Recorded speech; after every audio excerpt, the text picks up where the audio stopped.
Question 1. Topic: Components of reinsurance contracts. Which of the following best describes the significance of the follow the fortunes clause in a reinsurance contract? A. It obligates the reinsurer to reimburse all claims made by the cedent, regardless of merit. B. It ensures that the reinsurer indemnifies the cedent for losses as long as the cedent acts in good faith and follows sound underwriting practices. C. It limits the reinsurer's liability to only those claims that have been reviewed and independently verified. D. It allows the reinsurer to dictate underwriting decisions of the cedent. Answer B. Explanation. A follow the fortunes clause obligates the reinsurer to honor the cedent's decisions on claims settlement provided the cedent has acted in good faith and complied with the terms of the original insurance policy and the reinsurance contract. Why not they? The clause does not require payment of all claims indiscriminately, but is contingent on good faith and proper underwriting. Why not C? The reinsurer does not independently verify each claim but relies on the cedent's judgment under this clause. Why not D? The reinsurer cannot dictate the cedent's underwriting decisions. This clause respects the cedent's autonomy. Relevant guideline. UTO Code SSO17404 emphasizes good faith in contract execution and adherence to terms. Question 2. Scenario-based. Topic: Risk evaluation methods in reinsurance. Mr. Taylor is the chief underwriter for Zai's insurance company. He is evaluating whether to enter into a proportional treaty reinsurance agreement for a new line of high-risk commercial property policies. The reinsurer offers to cover 60% of each policy's risk with a proportional share of premiums and losses. Mr. Taylor notices that some policyholders located in areas with frequent natural disasters increasing the likelihood of catastrophic losses. What should Mr. Taylor prioritize in assessing the reinsurance agreement's effectiveness? A. The reinsurer's financial strength and ability to handle potential catastrophic losses. B. The reinsurer's capacity to provide legal counsel during claims disputes. C. The reinsurer's influence on the company's underwriting practices for high-risk policies. D. The reinsurer's historical performance in settling claims quickly. Answer A. Explanation. The financial strength of the reinsurer is critical, especially for high-risk portfolios with the potential for catastrophic losses. Mr. Taylor must ensure the reinsurer can meet its obligations under extreme circumstances. Why not B? While legal counsel might be valuable, it is not the primary concern in assessing treaty effectiveness. Why not C? The reinsurer typically does not dictate underwriting practices. Proportional treaties. Why not D? Historical claim settlement speed is important but secondary to financial solvency in high-risk scenarios. Relevant guideline. UTO Administrative Code R90162 outlines solvency and risk management requirements for reinsurers in catastrophic risk contexts. Question 3. Topic: Reinsurance accounting methods. Under the deposit accounting method in reinsurance, how are the financial transactions between the cedent and the reinsurer recorded? A. As a direct offset to premium liabilities in the cedent's balance sheet. B. As a loan or deposit with adjustments based on the actual experience of the reinsured portfolio. C. As an immediate recognition of income for the cedent and expense for the reinsurer. D. As a deferred revenue item that does not impact financial statements until claims are settled. Answer B. Explanation. Deposit accounting is used when the reinsurance contract does not meet the criteria for risk transfer. Financial transactions are recorded as a loan or deposit with adjustments made periodically based on the actual performance of the reinsured portfolio. Why not A? It is not directly offset against premium liabilities but tracked separately as a deposit. Why not C? Income or expenses are not immediately recognized because the accounting focuses on actual portfolio experience. Why not D? Deposit accounting impacts financial statements from inception but does so through balance sheet accounts, not deferred revenue. Relevant guideline. UTO Code S77602 governs the treatment of reinsurance transactions, emphasizing the importance of risk transfer for recognizing financial impacts. Question 4. Topic: Key clauses and provisions. In a reinsurance contract, the sunset clause refers to a provision that limits the reinsurer's liability to claims reported within a specific time frame, regardless of when the loss occurred. B. A clause that terminates the contract automatically if premiums fall below a certain threshold. C. A provision allowing the cedent to cancel the contract after a predetermined period without penalty. D. A clause requiring the reinsurer to provide coverage indefinitely for claims arising from the period of the agreement. Answer A. Explanation. A sunset clause limits the time during which claims can be reported and paid under a reinsurance agreement. This provision ensures that the reinsurer's liability is finite and manageable. Why not B? Premium thresholds are not a standard feature of sunset clauses. Why not C? Cancellation terms are addressed in termination clauses, not sunset clauses. Why not D? The sunset clause explicitly limits coverage. Contrary to indefinite liability, relevant guideline U to Administrative Code OR 90162 outlines the use of time-limiting clauses to manage reinsurer liabilities effectively. Question 5. Scenario-based. Topic: Claims handling and disputes. MS Wilson, a claims manager at ABC Reinsurance, receives a large claim from the cedent. The original insurer paid the claim but did not thoroughly investigate the policyholder's loss circumstances. MS Wilson suspects potential fraud but acknowledges that the reinsurance contract includes follow the settlement clause. What is the most appropriate action for MS Wilson under the reinsurance agreement? A. Deny the claim outright based on suspected fraud and request additional documentation. B. Investigate the claim independently to determine its validity before making decision. C. Pay the claim if the cedent demonstrates good faith and adherence to the policy terms. D. Refuse to pay the claim and escalate the matter to arbitration for resolution. Answer C. Explanation. Follow the settlement clause obligates the reinsurer to honor settlements made by the cedent, provided they are in good faith and within the terms of the reinsurance contract. The reinsurer cannot reject claims solely based on suspicion. Why not? A. Denying the claim without evidence violates the clause. Why not? B. The reinsurer is not required to investigate claims independently if the cedent acted in faith. Why not? D. Arbitration should only be used when there is a breach of terms or unresolved disputes. Relevant guideline UTA Code S017-404 emphasizes adherence to contract terms and the good faith principle in claims handling. Question 6. Topic: Financial implications and reporting. How does the concept of risk transfer affect the accounting treatment of a reinsurance transaction? A. If risk transfer exists, the transaction is treated as a financing arrangement. B. Without sufficient risk transfer, the transaction must be accounted for using deposit accounting. C. Risk transfer has no impact on the accounting method but affects claims liability calculations. D. All reinsurance transactions are treated as risk transfer regardless of terms.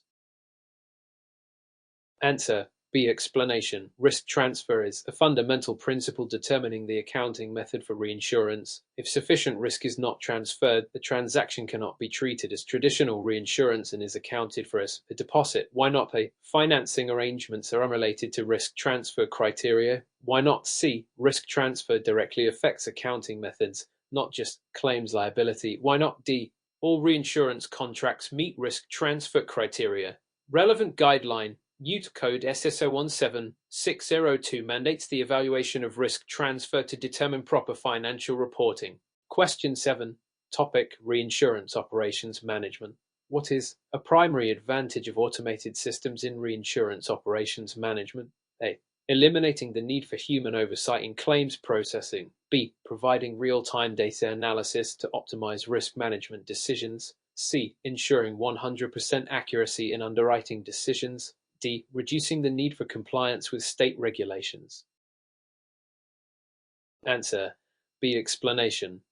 Automated systems enhance efficiency by offering real-time data analysis, which supports better risk management and decision-making. Why not? They Automation supports but does not eliminate human oversight. Why not? C. While automation improves accuracy, underwriting still requires expert judgment. Why not? D.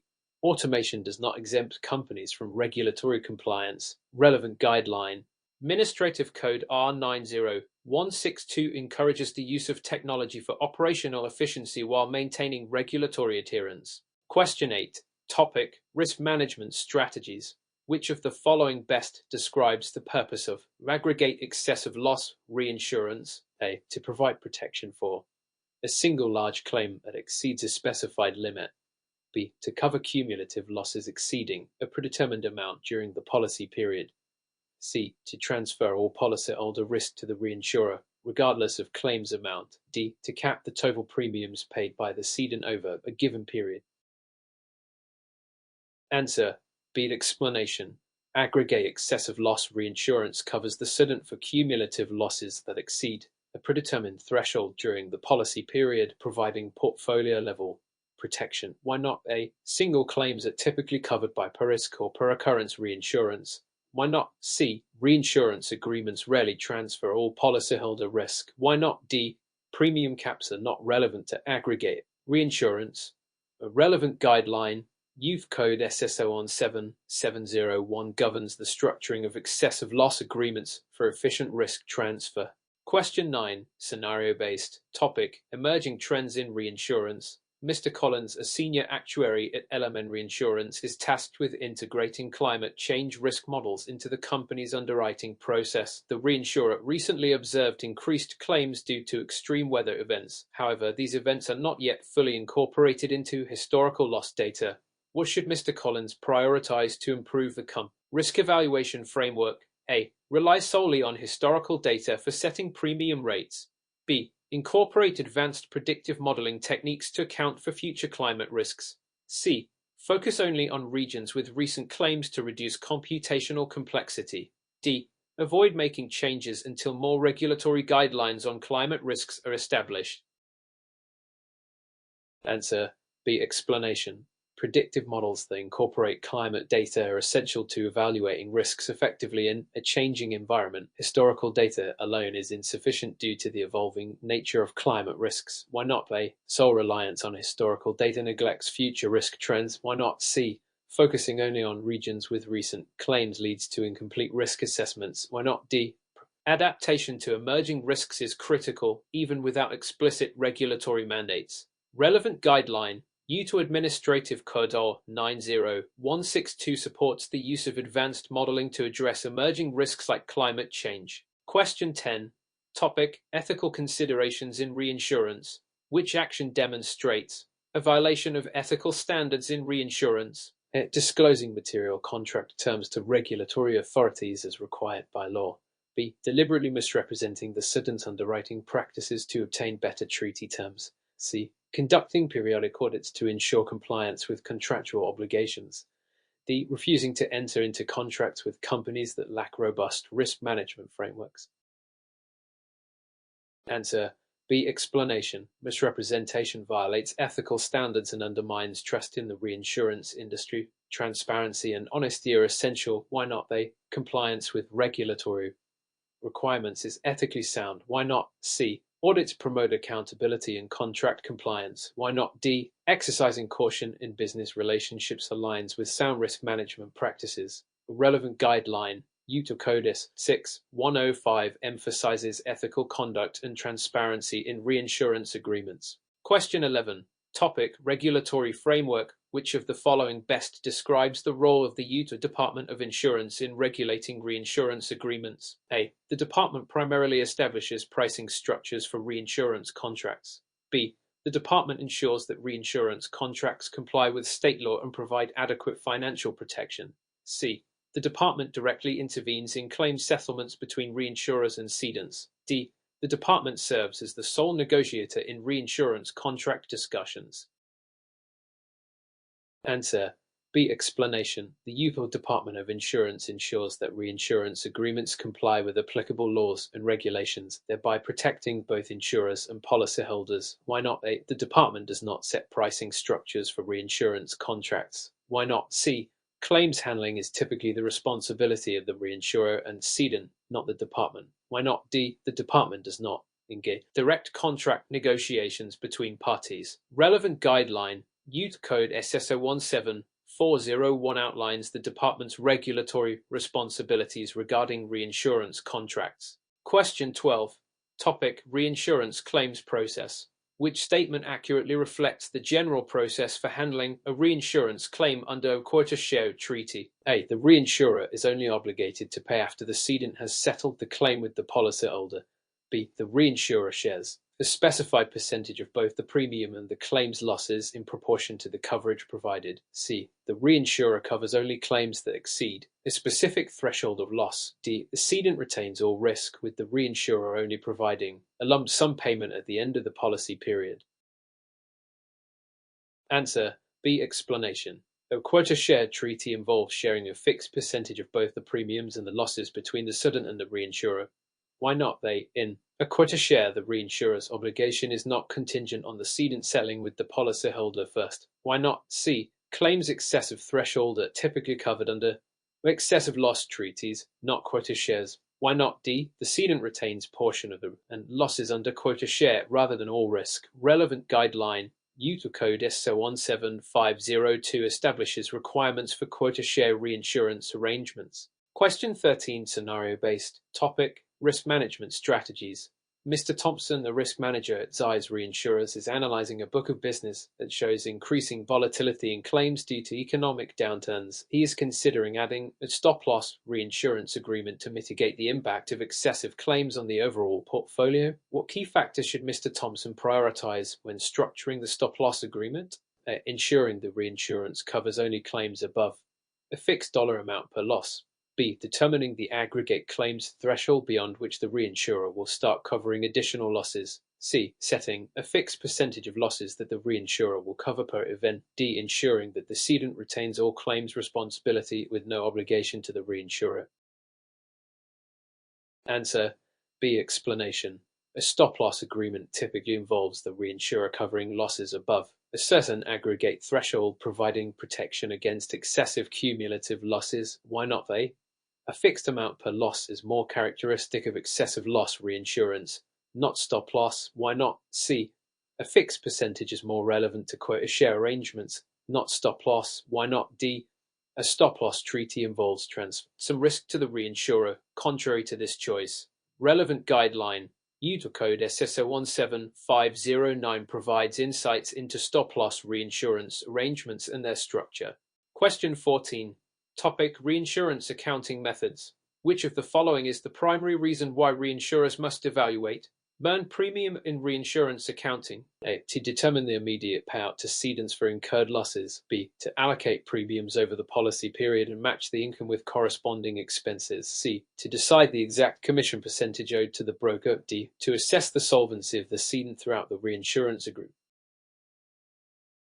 Answer: B. Explanation. Earned premium accounting helps match the income generated from premiums with the corresponding claims expenses, allowing for accurate financial reporting. Why not? A. Premiums are recognized over the policy period, not solely tied to claims payout. Why not? C. Commissions are a separate matter and not directly tied to earned premium accounting. Why not? D. Solvency assessment involves a broader set of factors, not just earned premium. Relevant guideline Util Code SSO 17602 and SSO 17604 require proper accounting of premiums for accurate financial health reporting. Question 15. Topic: Compliance requirements and reporting. Which of the following documents must be submitted by a reinsurer to comply with Util's reinsurance regulations? A. Quarterly actuarial reports detailing future loss predictions. B. An annual financial statement that includes reinsurance transactions and solvency margins. C. Monthly claims summaries from cedants. D. A quarterly breakdown of claims disputes between reinsurers and cedants. Answer: B. Explanation. Util regulations require reinsurers to submit an annual financial statement that includes comprehensive details about reinsurance transactions, premiums, and solvency margins. Why not they? Actuarial reports may be needed but are not a primary regulatory requirement for reinsurance compliance. Why not? C. Claims summaries are typically not required for reporting under Util regulations specified. Why not? D. Claims disputes are not regularly required in the reporting. They are addressed separately if necessary. Relevant guideline Util Code SO 17503 mandates annual financial statements that cover reinsurance-related transactions and solvency. Question 16. Topic: Types of reinsurance. Which of the following is a characteristic feature of a facultative reinsurance agreement? A. It is applied to an entire portfolio of risks rather than individual policies. B. The reinsurer is bound to accept the risk of the cedant for the duration of the policy period. C. It is a case-by-case agreement where the reinsurer may accept or reject individual risks. D. The reinsurer is not liable for losses that occur in high-risk regions. Answer: C. Explanation. Facultative reinsurance agreements are made on a case-by-case basis, allowing the reinsurer to accept or reject individual risks. Why not? A. Facultative reinsurance is not applied to entire portfolios, and that's characteristic of treaty reinsurance. Why not? B. Facultative agreements do not obligate the reinsurer to accept risks for the entire policy period. Why not? D. Facultative cover individual risks, not geographical exclusions by default. Relevant guideline UTO Code SO 17501 explains facultative reinsurance arrangements. Question 17. Topic: Solvency and capital requirements. What is the primary purpose of the risk-based capital RB requirement for reinsurers? A. To ensure reinsurers maintain adequate reserves to cover expected future claims. B. To assess the overall profitability of a reinsurer in a given year. C. To determine the level of surplus a reinsurer must hold to offset all risks. D. To guarantee the reinsurer can meet regulatory compliance costs under all market conditions. Answer A. Explanation OBC ensures that reinsurers maintain sufficient capital to meet their financial obligations and cover potential claims under various scenarios. Why not? B. OBC focuses on solvency, not profitability in a given year. Why not? C. While surplus is important, OBC requirements focus more broadly on risk exposure. Why not? D. OBC is about ensuring solvency in the face of risk, covering regulatory costs. Relevant guideline UTO Code SSO 17602 provides the framework for RBC requirements to ensure solvency. Question 18. Topic: Reinsurance contracts. In reinsurance, which of the following best describes the follow the fortunes clause? A. The reinsurer must accept the cedent's settlement decisions even if they result in financial losses. B. The cedent has the final say in whether a claim is paid, but the reinsurer is not bound by this decision. C. The reinsurer has the right to override any claim decision made by the cedent. D. The reinsurer can refuse to pay claims if the cedent settles below a certain threshold. Answer A. Explanation. A follow the fortunes clause obligates the reinsurer to accept the cedent's decisions on settlements even if those decisions result in losses, provided the cedent acted in good faith. Why not? B. The reinsurer is bound by the cedent's decisions under this clause. Why not? C. The reinsurer cannot override decisions unless there is clear evidence of bad faith. Why not? D. The reinsurer is typically bound cedent's good faith settlement decisions. Relevant guideline UTO Administrative Code 090162 requires reinsurers to respect the follow the fortunes clauses in valid reinsurance contracts. Question 19. Topic: Ethical considerations in reinsurance. Which of the following is considered an ethical violation in the reinsurance industry? A. Engaging in competitive bidding for reinsurance contracts. B. Accepting a reinsurance contract with terms that are significantly different from industry norms without justification. C. Disclosing reinsurance terms to the cedent for mutual benefit. D. Providing risk management services in exchange for commissions on premiums. Answer B. Explanation. Accepting a reinsurance contract with terms significantly different from industry norms without proper justification can be considered an ethical violation, as it might lead to unfair practices or conflicts of interest. Why not? A. Competitive bidding is common in the industry provided it is done ethically and transparently. Why not? C. Disclosing reinsurance terms to the cedent for mutual benefit is practice and not an ethical violation. Why not? D. Providing risk management services for a commission is allowed if done transparently and in compliance with relevant laws. A relevant guideline, UTO Code SSO 17402, requires that reinsurance transactions be conducted in an ethical manner, avoiding conflicts of interest and ensuring fairness. Question 20. Topic: Reinsurance and insolvency risk.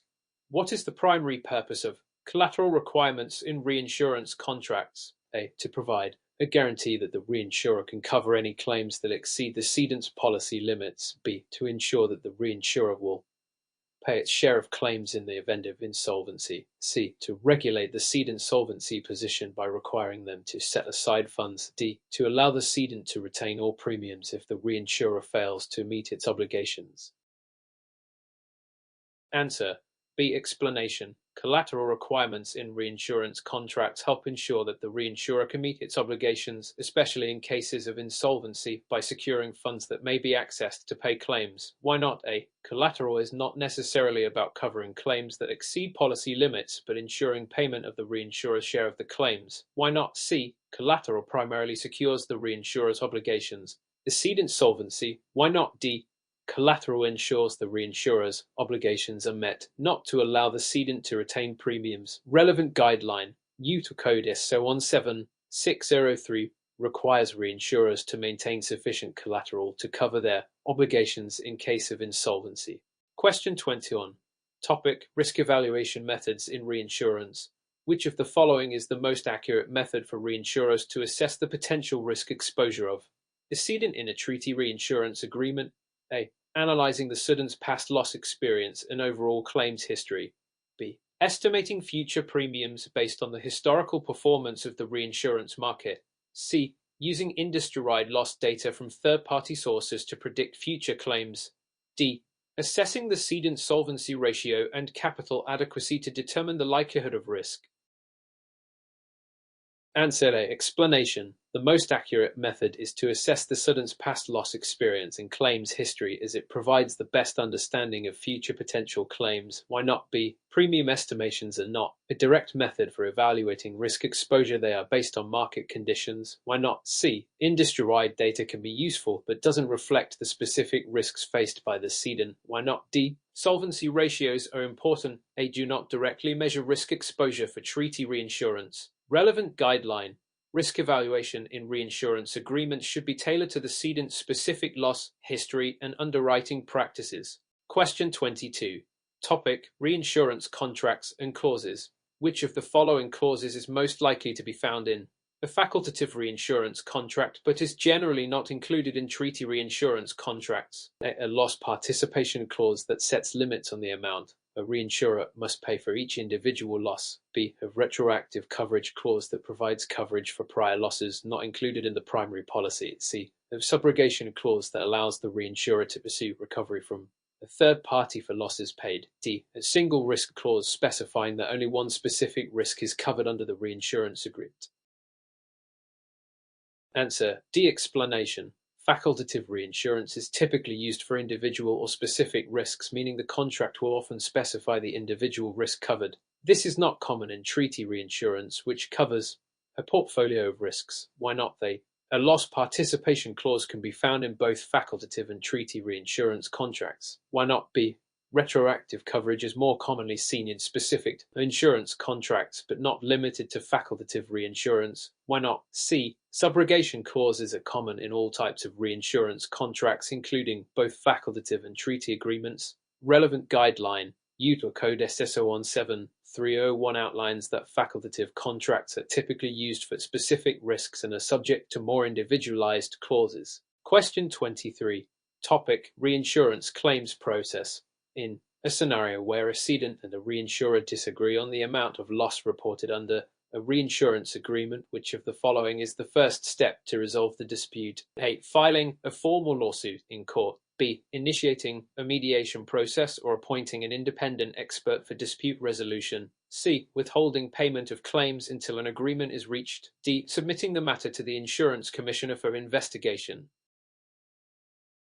Answer B. Explanation. The first step is usually to initiate mediation or appoint an independent expert to resolve the disagreement before resorting to legal proceedings. Why not? A. Lawsuits should be a last resort. Disputes are generally resolved through mediation or arbitration first. Why not? C.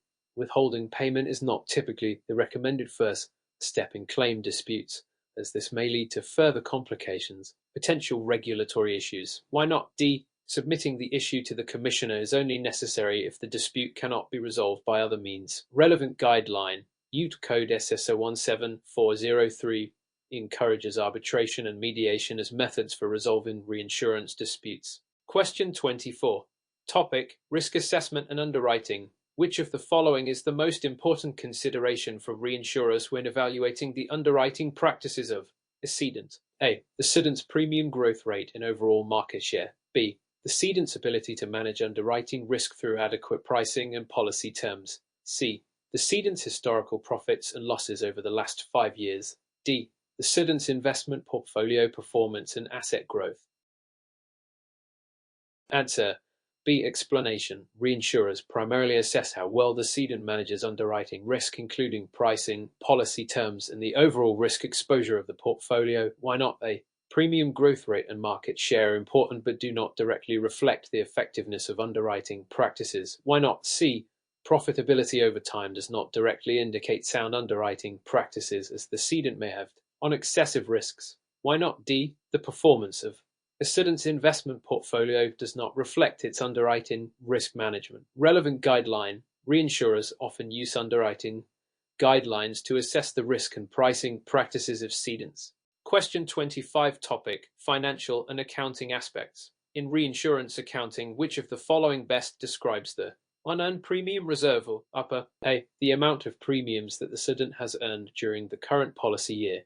B. The portion of premiums paid by the policyholder that has been earned by the insurer over the term of the policy. C. The portion of premiums paid by the policyholder that is yet to be earned by the insurer as the policy term progresses. D. The amount of losses that the insurer expects to pay out on future claims. Answer: C. Explanation. The unearned premium reserve represents the premiums paid by policyholders that have not yet been earned by the insurer, as the coverage period is still ongoing. Why not? They. This refers to earned premiums, not unearned premiums. Why not? B. The portion of premiums earned during the policy year refers to the earned premium, not the unearned premium. Why not? D. Loss reserves relate to expected future claims. Unearned premiums. Relevant guideline. Reinsurers are required to maintain accurate reserves for unearned premiums as part of financial reporting obligations. Question 26. Topic: Reinsurance claims and settlement. Which of the following best describes the principle of indemnity in reinsurance agreements? A. The reinsurer guarantees payment for any claims, regardless of the cedent's losses. B. The reinsurer compensates the cedent for losses incurred but does not exceed the original loss amount. C. The reinsurer assumes responsibility for any future claims filed by the cedent's policyholders. D. The reinsurer covers the cedent's losses plus any associated legal costs and expenses. Answer: B. Explanation. Indemnity in reinsurance means that the reinsurer compensates the cedent for the amount of loss incurred, but only up to the limit of the original loss. It does not cover more than the loss amount. Why not? A. Reinsurers typically limit their liability to the actual losses incurred, not an unlimited guarantee. Why not? C. Reinsurers do not take responsibility for all future claims, only for claims covered by reinsurance agreement. Why not? D. Legal costs and expenses are typically not covered unless specified in the reinsurance contract. Relevant guideline. UT Code S017303 outlines indemnity as key principle in reinsurance agreements. Question 27. Topic: Regulatory framework. Under UT state regulations, which of the following is required for a reinsurer to be licensed to conduct business with the cedent? A. The reinsurer must maintain a minimum level of financial solvency in capital reserves. B. The reinsurer must be approved by the National Association of Insurance Commissioners (NAIC). C. The reinsurer must provide evidence of financial stability from a third-party audit. D. The reinsurer must have a track record of paying claims within 60 days of notice. Answer: A. Explanation. UTA regulations require that reinsurers maintain minimum levels of solvency and capital reserves to ensure they can meet their financial obligations. Why not? B. While NAIC approval is important, it is not the sole requirement for licensing. Why not? C. Financial stability audits may be required, but are not the primary licensing requirement. Why not? D. The ability to pay claims promptly is important, but is not the primary focus for licensing. Relevant guideline. UT Code S017103 requires reinsurers to meet solvency and capital reserve standards to be licensed. Question 28. Topic: Ethics and professional standards. Which of the following would be considered an ethical violation in a reinsurance agreement? A. A reinsurer offering a higher premium to the cedent in exchange for exclusive rights to future business. B. A reinsurer providing risk management services to the cedent at a fair market price. C. A reinsurer requesting the cedent to disclose loss data to better evaluate risk exposure. D. A reinsurer agreeing to provide reinsurance without taking sufficient steps to evaluate the underlying risks. Answer: D. Explanation. Providing reinsurance without properly evaluating the underlying risks can lead to financial instability and is considered an ethical violation. Why not? They. Offering premiums in exchange for exclusive rights is not inherently unethical unless it involves improper inducements. Why not? B.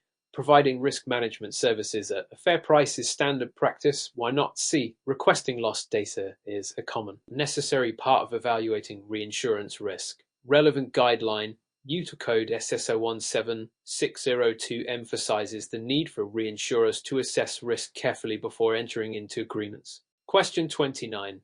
Topic: Market dynamics and trends. Which of the following trends is most likely to affect the global reinsurance market in the next decade? A. The increasing frequency and severity of natural disasters due to climate change. B. The introduction of stricter solvency regulations in developing countries. C. The rising interest in cyber risk insurance as a reinsurance market segment. D. The shift from traditional to non-traditional reinsurance structures like alternative risk financing. Answer A. Explanation. The increasing frequency and severity of natural disasters due to climate change significantly affects the global reinsurance market, requiring higher premiums and more capital reserves. Why not? B. While solvency regulations are important, they are not the primary trend affecting the reinsurance market in the next decade. Why not? C. Cyber risk insurance is a growing market, but its impact on the overall reinsurance market is not as significant as natural disasters. Why not? D. The shift to non-traditional reinsurance structures is important but secondary to climate change impacts. Relevant guideline. Global reinsurance markets are increasingly affected by climate-related risks, leading to changes in underwriting and pricing strategies. Question 30. Topic: Reinsurance operations management. In reinsurance operations management, which of the following best describes the role of technology in improving efficiency and reducing operational risks? A. Technology helps insurers create customized reinsurance products based on the cedent's unique needs. B. Technology allows reinsurers to automate claims processing, reducing the risk of human error and increasing speed. C. Technology ensures compliance with all regulatory requirements without the need for human oversight. D. Technology replaces the need for actuarial assessments by providing automatic risk calculations. Answer B. Explanation. Technology can streamline claims processing by automating tasks, thus reducing errors and speeding up claim settlements. Why not? A. While technology aids in customization, its primary role is in improving operational efficiency, not just tailoring products. Why not? C. Technology helps with compliance but does not eliminate the need for human oversight in regulatory matters. Why not? D. Assessments are still necessary, and technology supports, rather than replaces, actuarial calculations. Relevant guideline. Reinsurers must embrace technology to improve efficiency while maintaining compliance with industry standards.